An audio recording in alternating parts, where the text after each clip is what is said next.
Bismillahirrahmanirrahim. Assalamualaikum warahmatullahi wabarakatuh. Alhamdulillahirabbil alamin ala kulli halin wa ni'matin.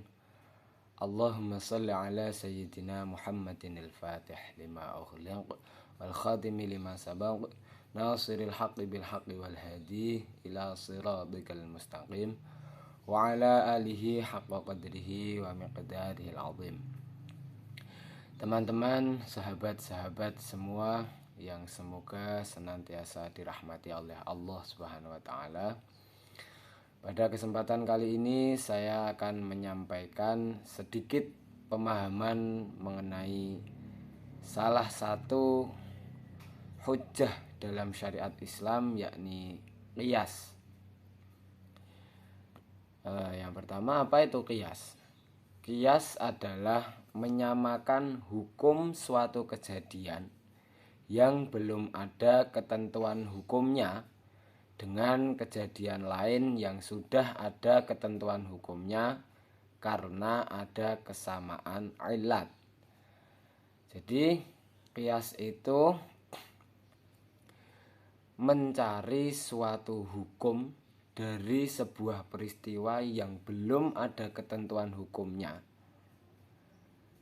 dengan menyamakan terhadap peristiwa yang sudah ada ketentuan hukumnya dalam nas. Menyamakan berdasarkan dengan kesamaan illatnya. Kemudian kehujahan qiyas. Jumhur ulama, kehujahan qiyas ini terdapat dua pendapat. Jumhur ulama berpendapat musbitul qiyas, yakni menetapkan bahwa qiyas merupakan hujjah syar'i. Sedangkan yang kedua dari Syiah, mereka nufatul qiyas. Ini beranggapan bahwa qiyas tidak dapat dijadikan hujjah syar'i. Karena menurut mereka hujjah dalam Islam ini hanya bersumber dari Al-Quran dan As-Sunnah saja. Kemudian lantas jumhur ulama berpendapat bahwasanya qiyas merupakan hujjah syar'i. Berdasar apa? Berikut dasar ataupun dalil kehujahan qiyas. Yang pertama yakni bersumber dari Al-Quran, surah An-Nisa ayat 59. Bismillahirrahmanirrahim. Fa in tanaza'tum fi syai'in farudduhu ilallahi war rasul in kuntum tu'minuna billahi wal yaumil akhir. Dan jika kamu berselisih pada suatu perkara, maka kembalikanlah kepada Allah dan Rasulnya, jika kamu benar-benar beriman kepada Allah dan hari akhir. Dalam ayat ini dijelaskan bahwasanya dan jika kamu berselisih pada suatu perkara, ini dikandung maksud suatu perkara yang belum terdapat hukum atau ketentuan hukum secara jelas. Lantas farudduhu ilallah, maka kembalikanlah kepada Allah, war rasuli, dan rasulnya. Kembalikanlah kepada Allah dan rasulnya, inilah yang dimaksudkan dengan qiyas, yakni mengembalikan kepada Allah dan rasulnya yang tidak lain dan tidak bukan merupakan Al-Quran dan As-Sunnah. Sehingga apabila ada suatu perkara yang diperselisihkan, atau dengan kata lain merupakan perkara yang belum ada ketentuan hukumnya, maka kembalikanlah atau kiaskanlah kepada Al-Quran dan As-Sunnah, kepada peristiwa yang sudah jelas terdapat nasnya di dalam Al-Quran dan As-Sunnah ataupun hadis Rasulullah SAW. Kemudian yang kedua yakni hadis Mu'az bin Jabal saat diutus ke Yaman. Saat Mu'az bin Jabal ini diutus oleh Rasulullah SAW untuk menjadi hakim. Lantas Mu'az ini ditanya oleh Rasulullah, "Hei Mu'az, bagaimana kamu memutuskan suatu perkara?" Lantas Mu'az menjawab, saya akan memutuskan berdasarkan Al-Quran. Kemudian Rasulullah bertanya lagi, lantas bagaimana kalau tidak kamu temukan jawaban di dalam Al-Quran? Kemudian Muaz menjawab,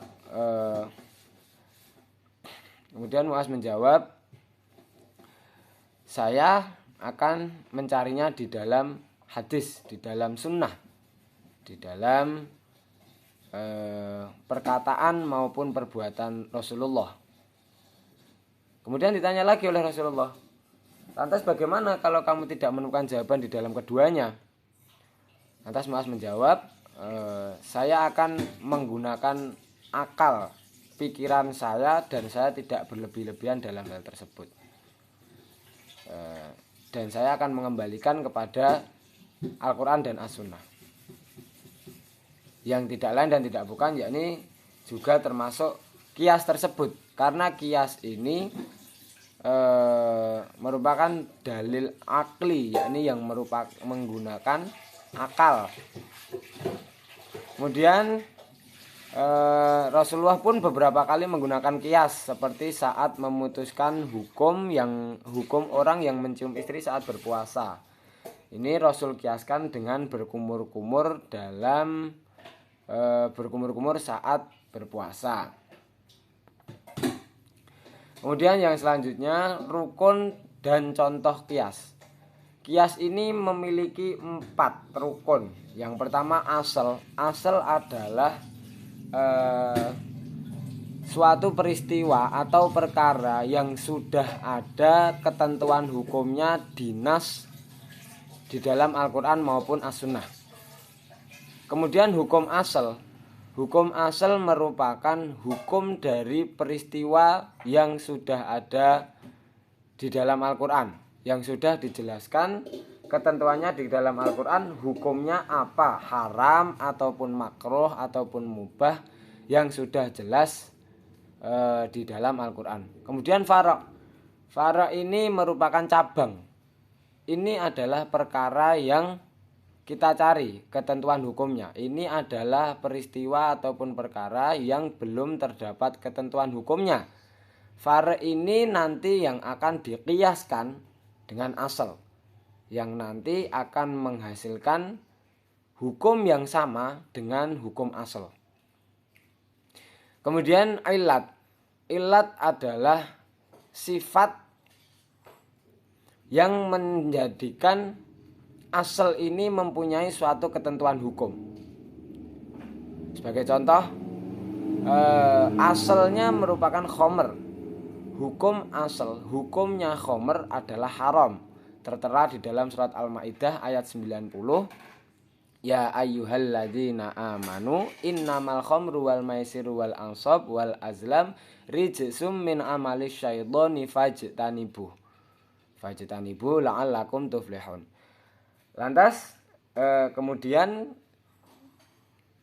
terdapat fara' yang berupa ganja, sabu, vodka, yang dimana di masa Rasulullah belum terdapat perkara-perkara tersebut. Kemudian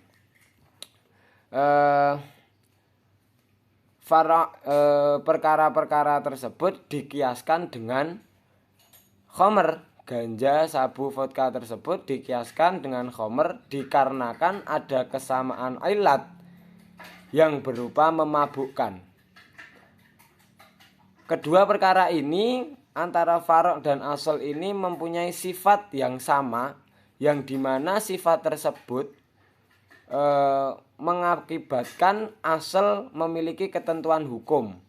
Jadi khomer ini mempunyai ketentuan hukum haram dikarenakan mempunyai sifat memabukkan.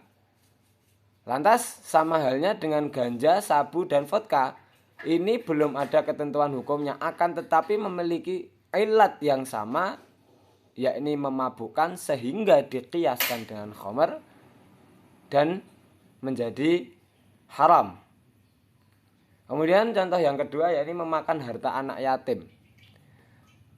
Di dalam Al-Quran surat An-Nisa dijelaskan bahwasanya memakan harta anak yatim ini hukumnya haram.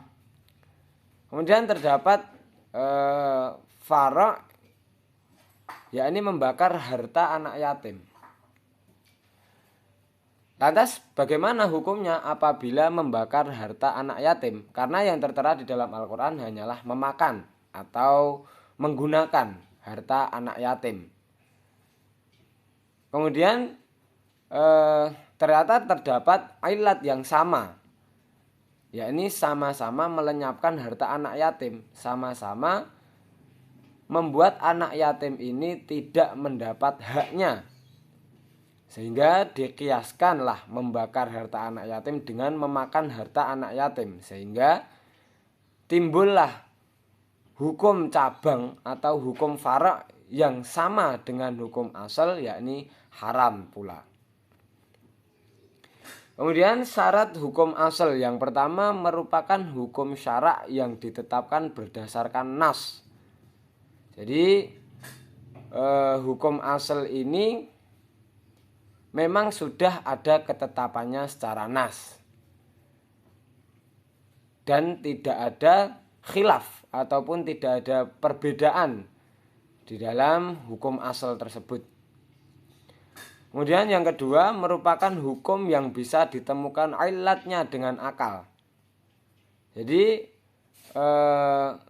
hukum asal ini harus bisa ditemukan ilatnya secara akal, secara nalar. Apabila ilatnya tidak bisa ditemukan dengan akal atau sulit ditemukan, maka tidak bisa untuk menjadi hukum asal. Kemudian yang ketiga bukan merupakan hukum yang khusus. Bukan merupakan hukum yang khusus seperti halnya di dalam Al-Quran tidak larangan untuk menikahi istri Nabi setelah sepeninggal Nabi. Ini merupakan hukum yang khusus, hanya berlaku untuk Nabi. Sehingga setelah wafatnya Nabi, hukum ini sudah tidak berlaku. Sehingga tidak bisa kita mengkiaskan hukum yang bersifat khusus. Sebagai contoh, sahabat atau siapapun tidak boleh menikahi istri Nabi sepeninggal Nabi. Dalam firman Allah, wala tankihu azwajahu wa ma kana lakum an tudhiru Rasulullah wa ma kana lakum an tudhiru Rasulullah wala an tankihu azwajahu min ba'di abada wala an tankihu azwajahu min ba'di abada. Lantas kemudian kita mengkiaskan, misalkan ada seorang keturunan Nabi, yakni Habaib. Lantas Habaib ini karena sama keturunan Rasulullah sehingga berlaku hukum yang sama. Istrinya tidak boleh diperistri setelah sepeninggal Habaib ini. Tidak berlaku untuk seperti itu, karena ini hanya hukum yang khusus, tidak bisa dijadikan hukum asal. Kemudian yang terakhir ilat. Ilat merupakan suatu sifat yang ada pada asal. Dengan adanya sifat itulah asal memiliki hukum. Dan dengan adanya sifat itu pada fara' dia disamakan dengan asal. Seperti yang sudah dijelaskan di depan tadi. Jadi khomer itu